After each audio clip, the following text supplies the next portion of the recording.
Andrew Escobedo, second-year plumbing and pipe fitting apprentice.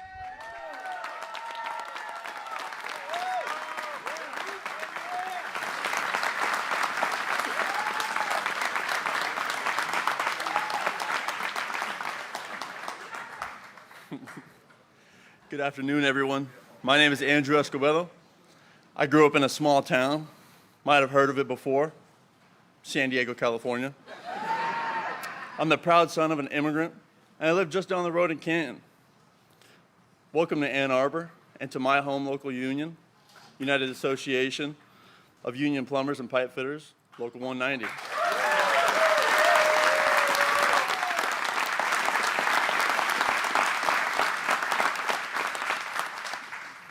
I'm a proud veteran of the United States Coast Guard. I was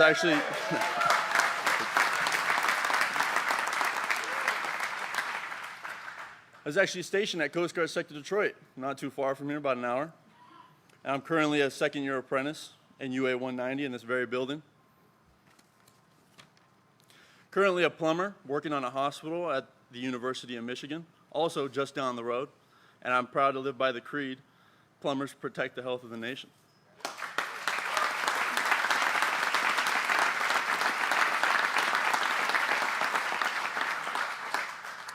The United Association represents more than 380,000 men and women, just like me, in North America who build this country.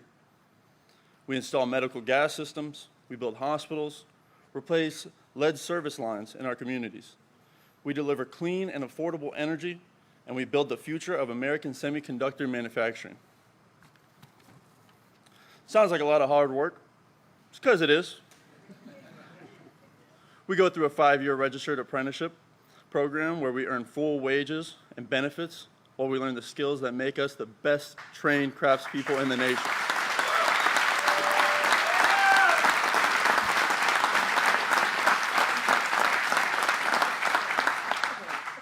When I left the Coast Guard, I knew I wanted to do something that mattered.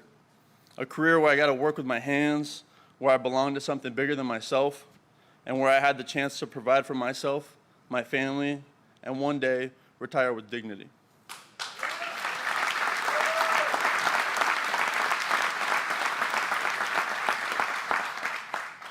Thanks to President Joe Biden and the investments he has made in the American workers, in the men and women just like me, that dream is now a reality. It is my great honor to introduce to you the most pro-worker and pro-union president in American history, President Joe Biden.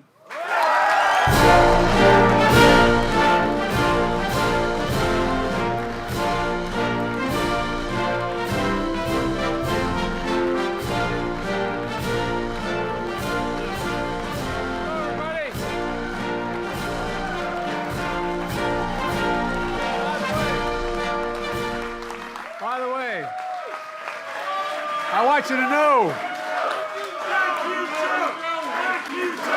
Thank you. Oh, thank you. I want to thank the Coasties. You know, the Coast Guard, they're deployed more places around the world than any other branch. And you play with a good outfit, pal. Yes, sir. Thank you so much. Thank you. Thank you. I appreciate it, sir. Thank you so much. Thank you. Hello, Ann Arbor. Thanks for that introduction. You know, going from the Coast Guard to the plumbers and pipe fitters is a good move because they know how to both know how to fix. Sit down if you have seats. I said that about 8 months ago. I said, sit down. They didn't have any seats, and they said, see, he's too damn old. Look, your general president, Mark McManus. Where Mark is sitting behind me somewhere, isn't he? See, he didn't run, did he? Right over here. All right, I tease him. The local 190 president, Dan, you're sitting next to him? Where's Dan? There he goes. Danny, you're allowed to be up with us, you know, man. You're trying to avoid us. I get it. Look, plumbers and pipe fitters have been with me since the beginning. For my whole career, I've either been too young or too old, never in between. I got elected when I was 29 years old in a right-to-work state called Delaware that we changed. And guess what? Plumbers and pipe fitters are the fourth union that ever endorsed me when I was a 29-year-old kid running for the Senate.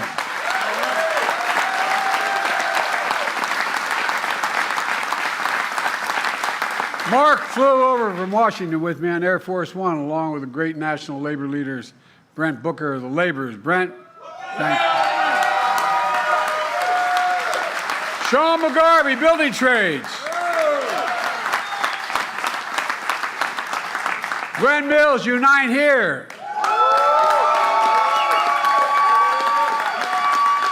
There you are.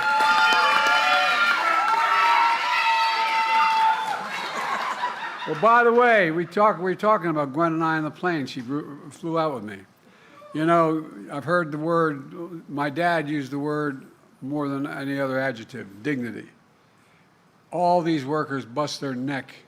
They provide our ability to sleep and walk and work and do anything. And they deserve to be treated with dignity. And that's exactly what she's doing.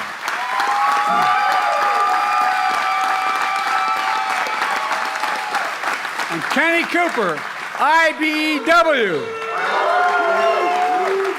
Oh, I'll tell you what, man. Kenny was the first one to stand up for me in 2020.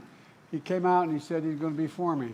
And he brought his union along and it changed everything. Kenny, you're not only a great labor leader, you're a good personal friend. Thank you. Thank you, thank you, thank you. And not that it matters to you, but it mattered a hell of a lot to me. The first union that ever endorsed me as a 29-year-old kid. When I got elected, I wasn't old enough to be sworn in. I had to wait 17 days to be eligible. But guess what? This guy was with an outfit called United Steelworkers. First union endorsed me. First union. I remember where they brought me in to see I.W. Abel, who was then president. And I could see him looking at the local rep from Delaware going, "Are you sure about this kid?" You did it, man. Thank you. And we're going to make sure steel workers are still backbone of this country for a long, long time to come.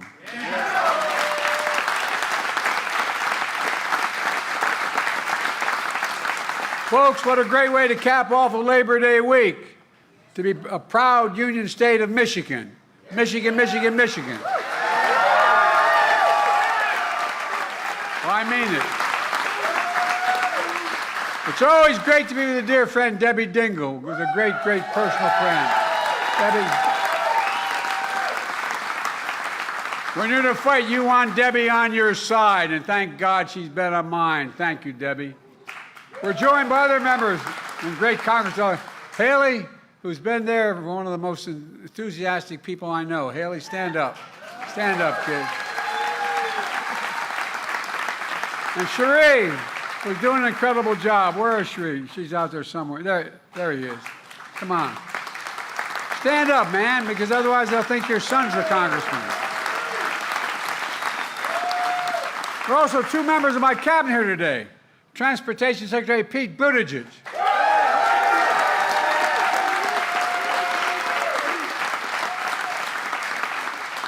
And Acting Labor Secretary Julie Su.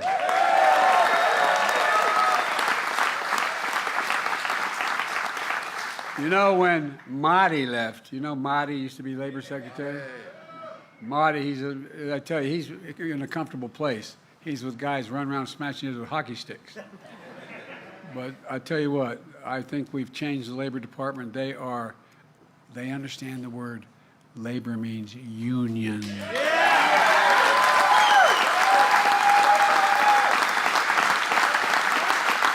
They make this administration the most pro-union administration in the history of the United States of America, period. That's why we're growing. It is. Look, a lot of politicians have the trouble saying the word union. It ain't worker, it's union. Union. Kamala and I know how to say the word and back to the... Look, we know a simple truth. Wall Street did not build America. The middle class built America. When I started saying this years ago, the press looked at me like I was nuts, but guess what? I may be nuts, but I'm right. Not only did the middle class build America, You built the middle class. That's a fact. Labor unions built the middle class.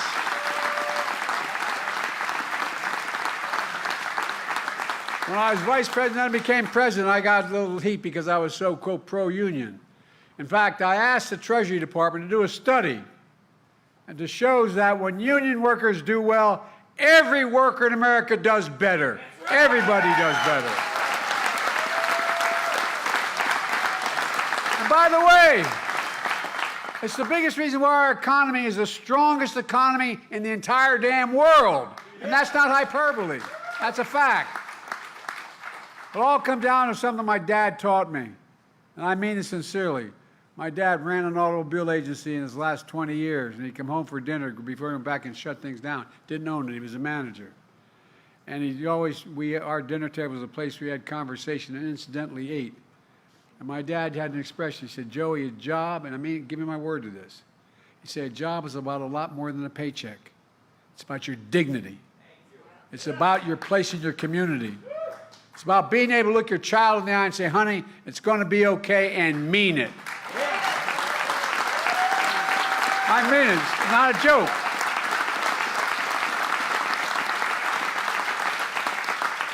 These guys in the other team don't know what the hell it's all about. They don't understand the word dignity. A good job. A job you can raise your family on. A job you can get without leaving your hometown without a college degree. I don't know how many times I've traveled across this country as a senator for 374 years. Actually, I'm only 40, but I was there 36 years. But look, I'm serious. As I travel the country, how many times did I hear, and all the rest of you hear, labor people working in other parts of the country, where, Mom, Dad, I can't stay. There's no jobs for me here. You got a job, Mom, Dad, but no place for me. How many times do people have to say that and move? Look at how many communities have been abandoned, left behind, whether they're red or blue, Democrat or Republican. A good union job, a good job in a union is building a future worthy of your dreams.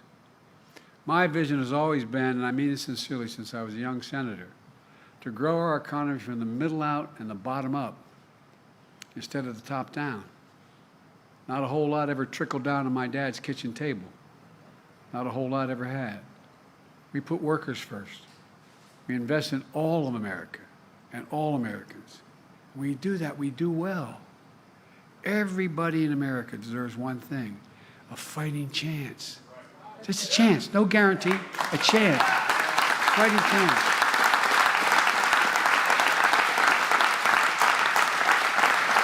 And that's why Common and I are so proud of our record. The greatest job creation record of any single presidential term in American history, because of you. Earlier today, we learned the economy created another 142,000 jobs last month.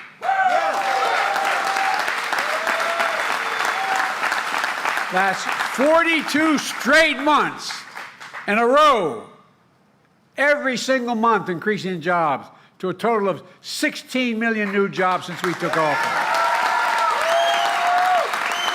It's a fact. And they told us we couldn't do it. Over 1.6 million jobs in construction and manufacturing. Where the hell is it written that America can't lead the world again in manufacturing? We are leading the world in manufacturing, and we'll continue to. Unemployment is down, wages are up. Inflation is way down and continue to come down. I predict it's going to come down this month a little more. And just last year, we added 250 new energy jobs. Clean energy jobs, growing twice as fast as any other sector of the economy. Clean energy. I know the other team doesn't think there's any such thing as global warming. Well, I like to put the other nominee for president, the former president, I'd like to put him in the middle of Arizona for a while. Clean energy workers are joining unions at the highest level in history, double any other portion of the workforce. I've said it before. When I think climate, I think jobs, good paying union jobs.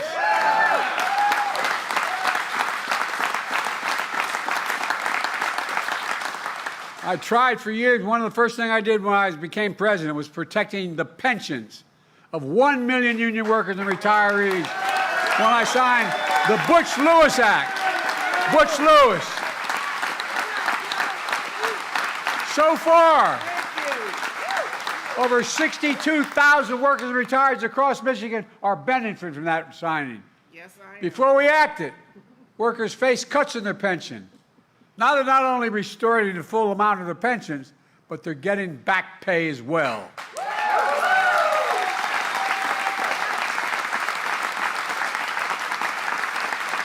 Where I come from, my family, we're making them whole again. It's a big deal, but let's be clear.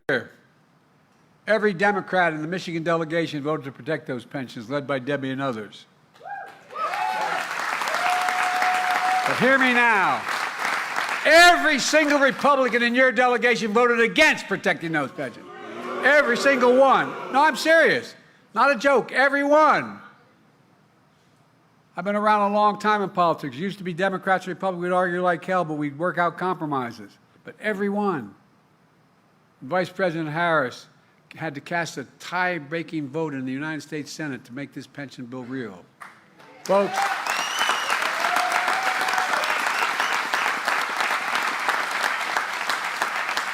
I've been talking about it a while, but we followed up with another big deal, as Barack used to kid me about. I call it Investing in America agenda. It's a simple proposition. That includes our law, rebuilding America's infrastructure, fixing, as your governor said, the damn roads.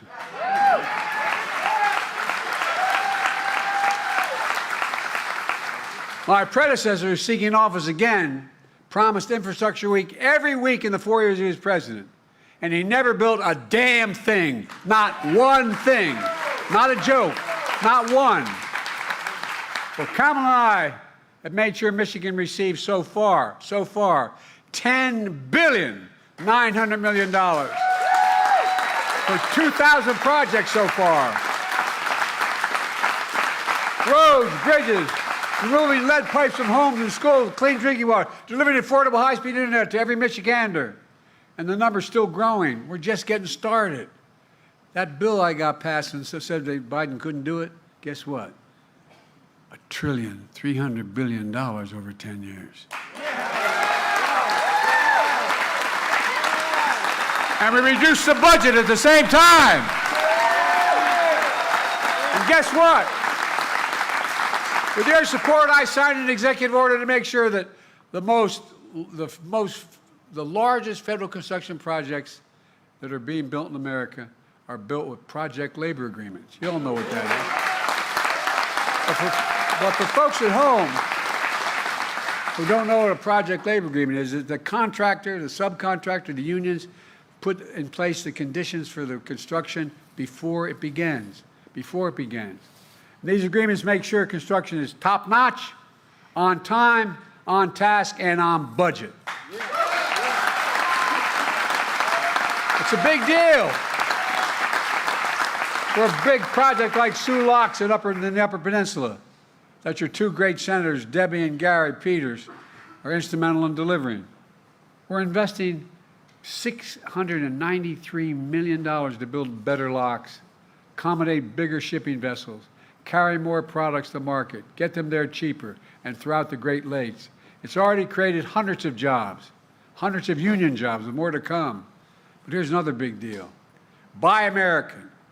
It's been the law of the land since the 30s, when the Republicans at the time under Roosevelt were trying to break unions and allow the companies to come in and crush them, prevent them happening. They passed laws relating to union movements and how they could not be interfered with.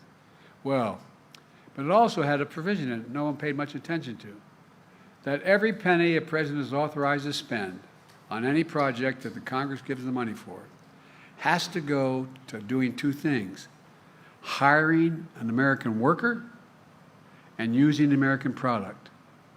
Only time you could not use an American product or an American worker is when there was not one available, they didn't have the particular product. Well, guess what? It was honored in the alternative. only about 20% of all the money we spent went to hiring union labor, or forget union, hiring American labor and using American products. Past administrations, including my predecessor, failed to buy American. You know why? They went overseas for cheaper labor. They supported companies sending, no, I'm not joking, think about it. Well, you said it better than I can. But here's the deal, they did. They sent it overseas because labor was cheaper and they'd import the product. Not anymore, not on my watch. Not on Kamala's watch either. We buy American. And we're making sure federal projects, building American roads, bridges, highways, were made with American projects, built by American workers, creating a good living and American jobs. In fact, I'm requiring many of these kinds of projects to pay Davis-Bacon prevailing wage, increasing pay for 1 million workers over time. And many of these jobs don't require a college degree. In fact, Kamala expanded registered apprenticeships. Remember when the company said, we'll take care of the apprenticeship program? As they say in Southern, you done good with that, didn't you? Registered apprenticeship resulting in the hiring over, just since we did it. Remember all the heat we got for doing it. Well, guess what? Hiring over 1 million apprentices since we came to office. 1 million, just since we came to office.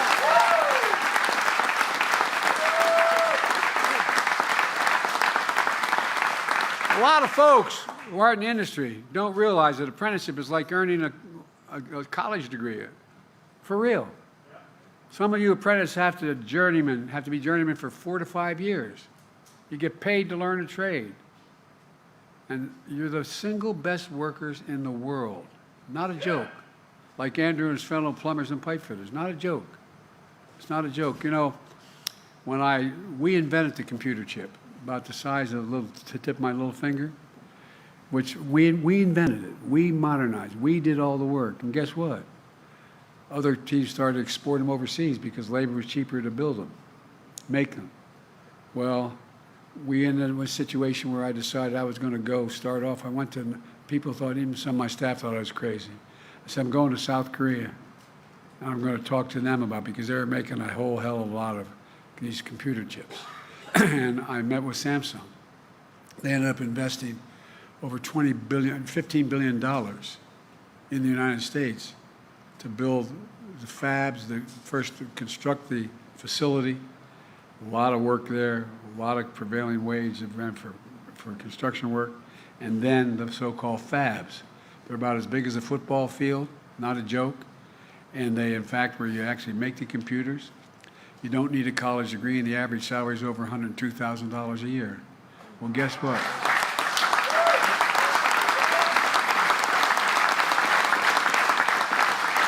So I asked Samsung, why were they coming in that? By the way, it's well over $50 billion being invested coming from abroad. I said, why are you coming back to the United States? He said, simple reason. Not a joke. This is from the chairman of the board of Samsung. Because you have the most qualified workers in the world. No joke. That's real, not a joke. And it's the safest place in the world for me to invest my money. But here's the deal, guys.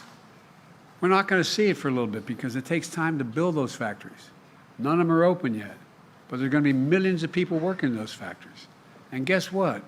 Once that starts, you're going to create entire communities around them. When you build a factory that has 500,000 people working in that factory, and they're making good money, guess what? You end up building drugstores, movie theaters, supermarkets. You end up building communities around it. No, I really mean it. And by the way, 50% of all the business in America is small business. Small business. So look, when Kamala and I come in, we always believe that the National Labor Relations Board should be pro-labor. Well, that's why one of the most significant things we've done is appointing a National Labor Relations Board members who actually believe in unions and the right to negotiate.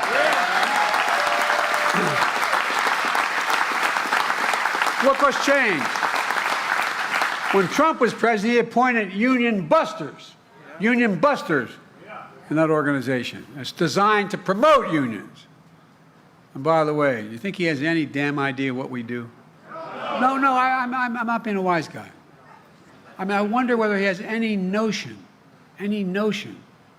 what a hard day's work is. I mean, all he did was lose his father's money.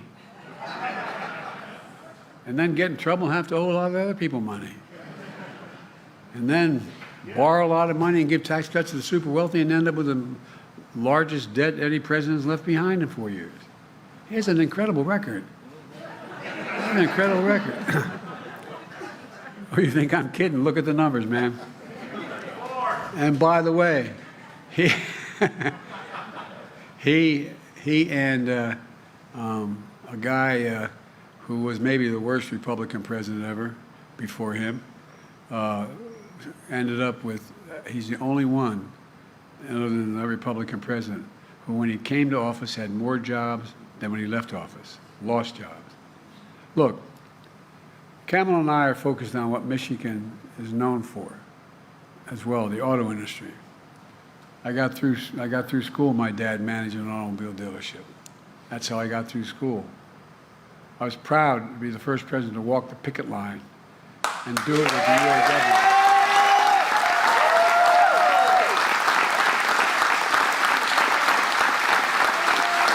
Walk the picket line with UAW workers here in Michigan. And Kamala walked it as well. But Trump would much rather cross a picket line than walk one. Look, the UAW's historic wage increase have led to virtually every automaker across the country to raise wages as well. They're not only unions, with recent hardworking success, from the SEIU to the writers and actors, dock workers, healthcare workers, baristas, warehouse workers, and so many more. We made a lot of progress, but we still have more to do. That's why we're here today. In a few minutes, I'm going to sign another groundbreaking executive order. It's called the Good Jobs Executive Order. For the first time in our history, the official policy of a presidential administration is to specify a clear list of higher labor standards for jobs created through my Investing in America agenda. And here's what my executive order will do. For jobs created using federal dollars, Good Jobs Executive Order will call on a federal agency to protect the workers, the power of the workers, to encourage the free and fair choice to join a union. My executive order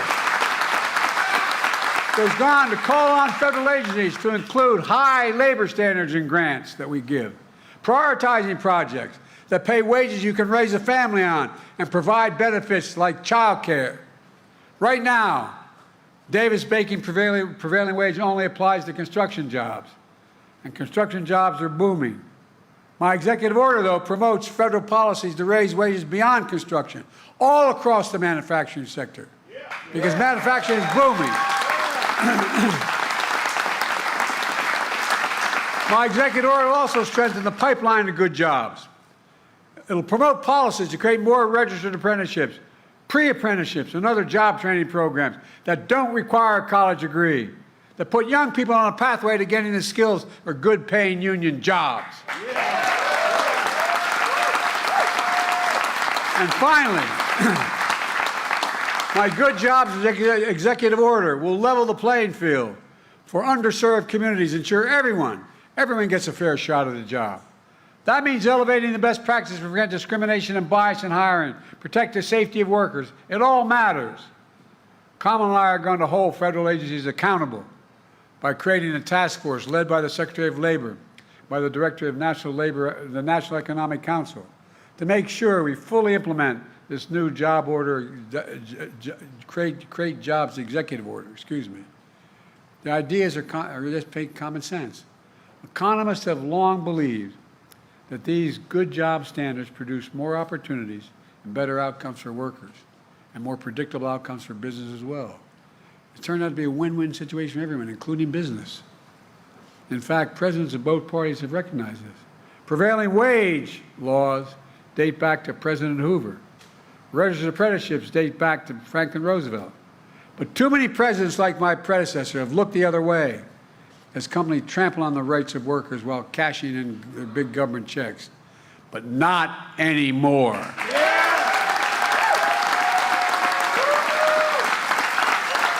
With today's executive order, Kamala and I are setting a policy across the board in the support of good job standards.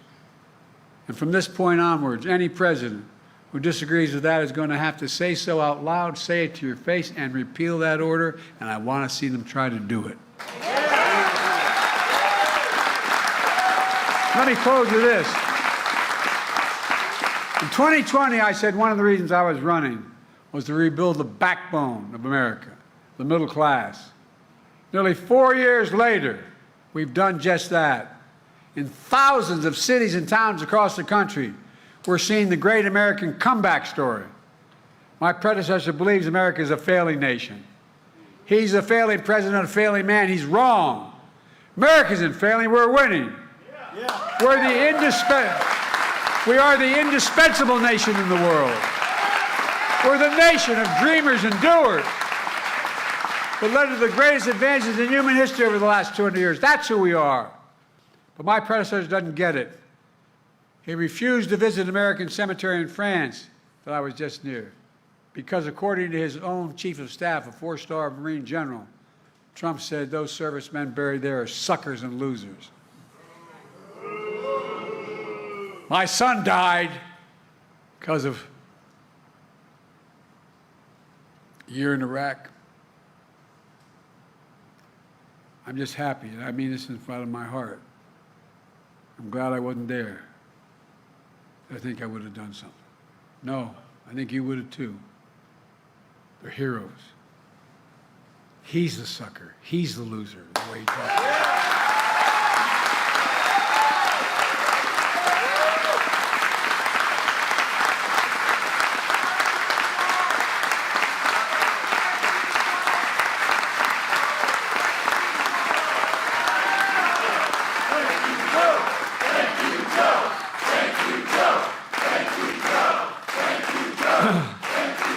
I'm sorry. I'm sorry to get emotional about that, but I miss him. He was the Attorney General of the state of Delaware and volunteered to go anyway. Our servicemen and veterans are heroes. And you, the American worker, are heroes in this comeback story. You're the reason for the comeback story. Because of you, all those who came before, we're the only nation that's always emerged, every single time. Check it out. Always emerged in American history. We've always come out of a crisis stronger than we went in, stronger than we went in. Because of you, and I mean it from the bottom of my heart, I've never been more optimistic about America's future. We just have to remember who we are. We're the United States of America. There's nothing beyond our capacity when we work together, when we fight. I'm now going to go over and sign that good jobs executive order and keep it going, guys. You're saving the country. God bless you all. God bless America.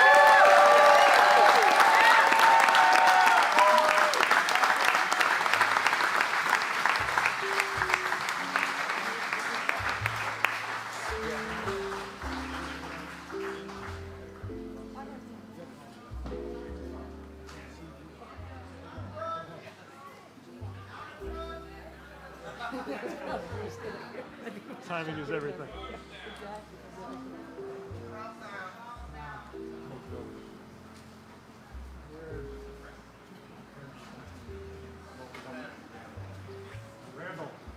Randall, come on.